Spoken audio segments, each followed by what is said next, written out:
Did you choose to do that at this point? Yeah, I think there were certain things we really liked about Kevin when he came on board that were independent of how many games he won. You know, the energy he brought, the authenticity, the way he led the clubhouse, the culture he created, were all positives. And our guys came to play every day. They played hard.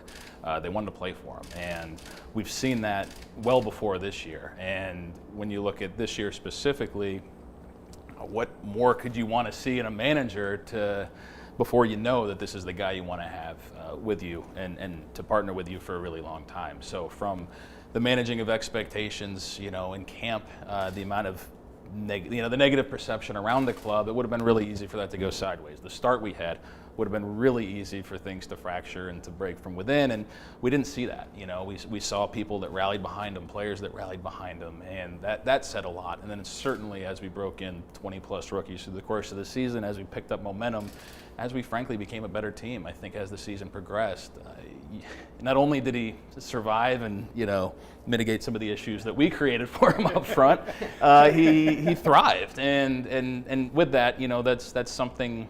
Those attributes that he has are things that we think are stable and static, and you know they're things that in a way he's hardwired that way, and don't expect that to change. And the desire to improve and to get better and to continue to work together is something that we don't see changing anytime soon. And for all those reasons, felt let's go as long as he wants to go and we want to go, and let's keep this thing going. Obviously, you guys had high hopes for him when you hired him here, but did he even surpass your expectations to this point with what he was able to do this year?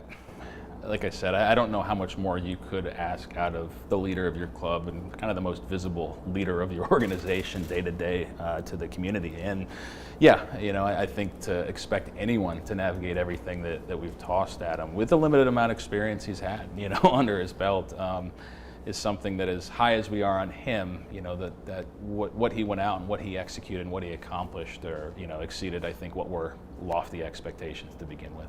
You listed all the hardships. Was there any point at this season where you said to yourself, or maybe the front office, okay, it's time to look long term at Kevin? What was it? I know it probably had something to do with the locker room and keeping that intact. Yeah, well, a few things. Kevin has full support from ownership, from Stu and Matt.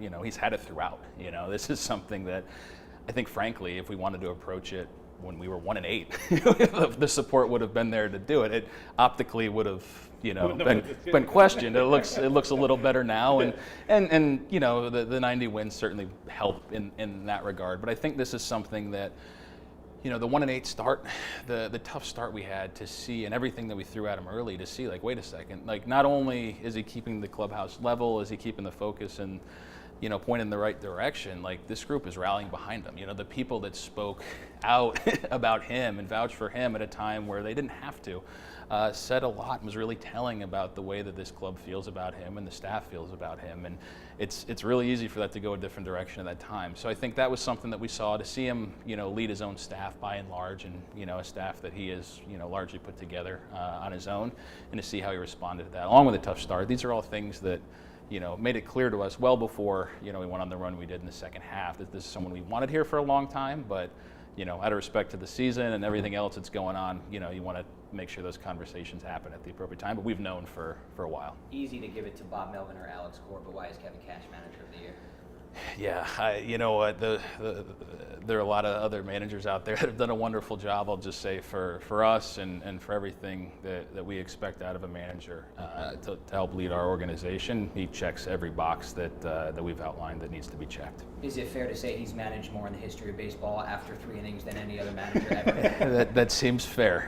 It's a wild card, yeah, like a wild card game type of strategy that you operate for 162. So.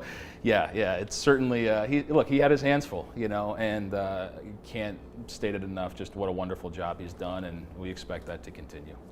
His temperament, just that, particularly with a younger club, yeah. It's so important for those guys to look and see what that is involved, being emotionally invested, but not being overly emotional in the moment.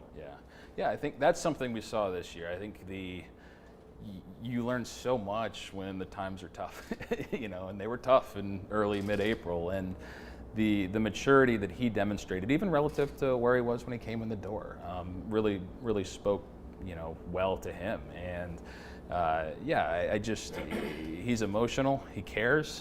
You know, he will crank it up and do what he needs to do when he needs to get on somebody. But he's just, at the end of the day, he's a really authentic guy that I think doesn't take himself seriously when he doesn't need to, and he can be serious and can motivate when he has to. Awesome. All right.